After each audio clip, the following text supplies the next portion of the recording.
The morning the man with the gun walked into Evelyn Oliver's classroom, she was wearing two items she had vowed during her 43-year career as a teacher never to wear: denim and rhinestones.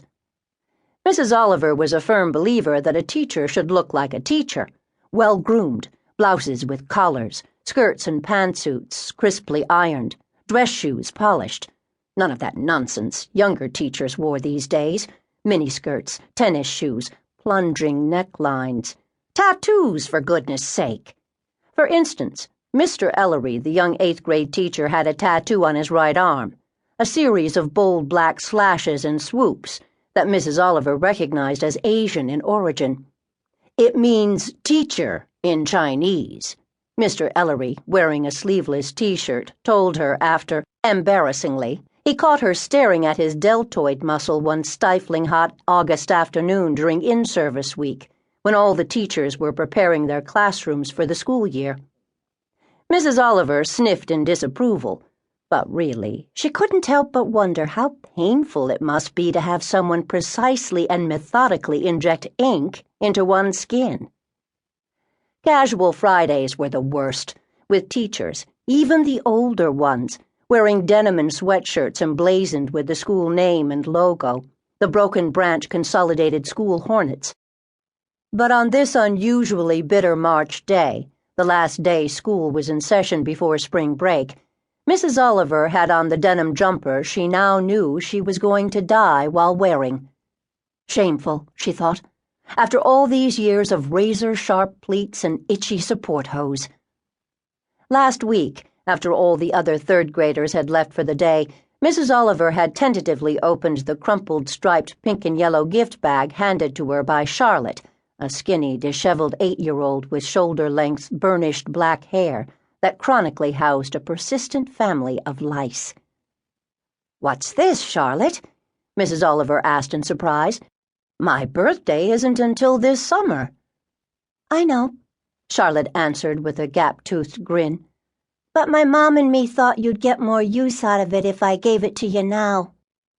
Mrs. Oliver expected to find an apple-scented candle or homemade cookies or a hand-painted birdhouse inside, but instead pulled out a denim stone-washed jumper with rhinestones painstakingly arranged in the shape of a rainbow twinkling up at her.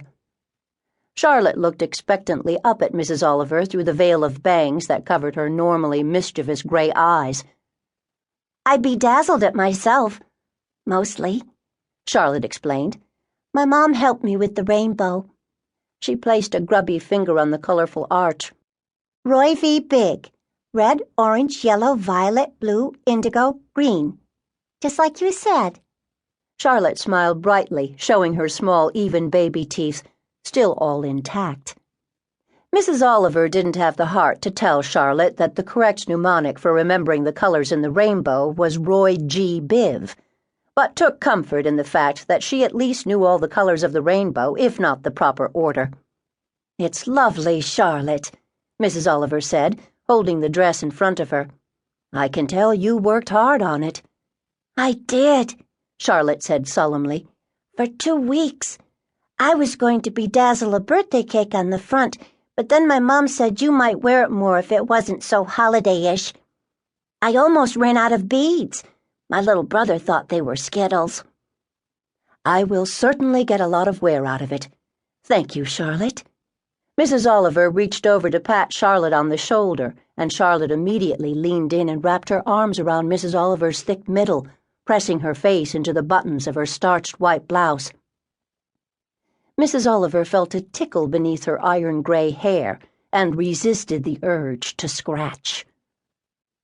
It was Mrs. Oliver's husband, Cal, who had convinced her to wear the dress. "What can it hurt?" he asked just this morning when he caught her standing in front of her open closet, looking at the jumper garishly glaring right back at her. "I don't wear denim to school, and I'm certainly not going to start wearing it just before I retire," she said, not looking him in the eye, remembering how Charlotte had rushed eagerly into the classroom at the beginning of the week to see if she was wearing the dress.